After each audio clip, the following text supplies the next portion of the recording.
आज हम बात करेंगे यूजीसी एक्ट। हाँ जी, ये यूजीसी एक्ट के बारे में आजकल आप लोग बहुत सुन रहे होंगे। तो जानते हैं यूजीसी एक्ट क्या है। गवर्नमेंट लेके आई है। गवर्नमेंट का कहना ये है हायर एजुकेशन में इक्वलिटी लाना। गवर्नमेंट के अकॉर्डिंग इसका मतलब ये है। लेकिन देश के लाखों छात्र, पेरेंट्स, शिक्षक, अधिकारी सब इसको एक तरफा लॉ क्यों बता रहे हैं, खतरनाक लॉ क्यों बता रहे हैं? क्या ये एक्ट वाकई में एक सुधार है या फिर कोई नए तरीके की नाइंसाफी है? आज वीडियो के अंत तक सब कुछ पूरे फैक्ट्स के साथ, सब चीजों के साथ हम समझेंगे। सबसे पहले समझेंगे कि यूजीसी एक्ट क्या कहता है। यूजीसी ने 2026 में कुछ नए नियम लागू किए हायर ऑफ इंस्टीट्यूशन में। इस एक्ट के मुताबिक हर इंस्टीट्यूशन में, हर यूनिवर्सिटी में इक्वल अपॉर्चुनिटी सेंटर बनाना जरूरी है। एंटी डिस्क्रिमिनेशन कमिटीज होंगी। 24/7 शिकायत दर्ज करने का नियम होगा। एसटी, एससी, ओबीसी इन लोगों की शिकायतों पर तुरंत कार्रवाई होगी। कागज पर देखने में सब कुछ अच्छा लगता है, लेकिन सवाल ये है क्या ये सबके लिए बराबर एक्ट है या सिर्फ एसटी, एससी, ओबीसी वालों के लिए ही ये सुरक्षित है? तो इसके पीछे इतनी कंट्रोवर्सी क्यों छिड़ रही है? पहला कारण है कि इसमें कोई भी सेफ्टी नियम नहीं है।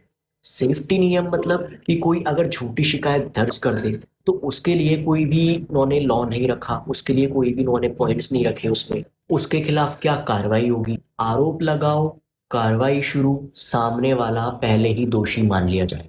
इसको ही लोग कह रहे हैं ड्यू प्रोसेस की कमी। इस एक्ट में जिन वर्ड्स का यूज किए गए हैं वो क्लैरिफिकेशन में नहीं किए गए हैं, जैसे इम्प्लिकेट डिस्क्रिमिनेशन, साइकोलॉजिकल हैरेसमेंट। इनकी कोई क्लियर डेफिनेशन नहीं दी गई है। क्वेश्चन ये है, अगर कोई प्रोफेसर डांट दे तो, या नंबर कम दे तो क्या वो भी डिस्क्रिमिनेशन माना जाएगा? यहीं से मिसयूज का डर पैदा होता है। थर्ड पॉइंट है, जनरल या अपर कास्ट के जितने भी लोग हैं, S C, S T, OBC को छोड़ के जितने भी जनरल कास्ट के लोग हैं, क्या उनमें ये डर क्यों बना हुआ है? वो इतनी कंट्रोवर्सीज क्यों कर रहे हैं? कई स्टूडेंट्स का कहना ये है इस एक्ट में जनरल कैटेगरी को एक्सप्लिसिटली प्रोटेक्ट नहीं किया गया। समितियों में सभी वर्गों की बराबर रिप्रेजेंटेशन की कोई गारंटी नहीं है। इसी वजह से कई यूनिवर्सिटी में बहुत ज्यादा प्रोटेस्ट हुए। एक सीनियर अधिकारी ने इसे काला कानून कहते हुए रिजाइन तक दे दिया है। लखनऊ, पटना, पंजाब कई शहरों में लोगों ने प्रोटेस्ट किए हैं। स्टूडेंट्स कह रहे हैं हम लोग इक्वलिटी के बिल्कुल खिलाफ नहीं है, लेकिन एक तरफा जो नियम है ये हमें एक अपराधी बना सकता है। और सरकार से पूछो तो सरकार का वही जवाब रहता है, इस एक्ट का गलत इस्तेमाल नहीं होने दिया जाएगा और सभी के साथ न्याय होगा। लेकिन सवाल वही, वो कैसे?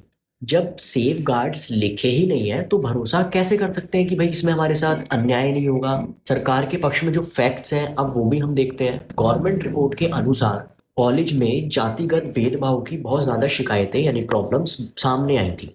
कई स्टूडेंट्स को पहले कई सही प्लेटफॉर्म नहीं मिलता था। यूजीसी का कहना ये है पुराने जितने भी नियम थे वो कमजोर थे, इसलिए नया और स्ट्रॉन्ग नियम लाना यानी नया कानून लाना बहुत ज्यादा जरूरी है। मतलब कि समस्या है, प्रॉब्लम जो है वो रियल है, इसमें कोई डाउट नहीं है।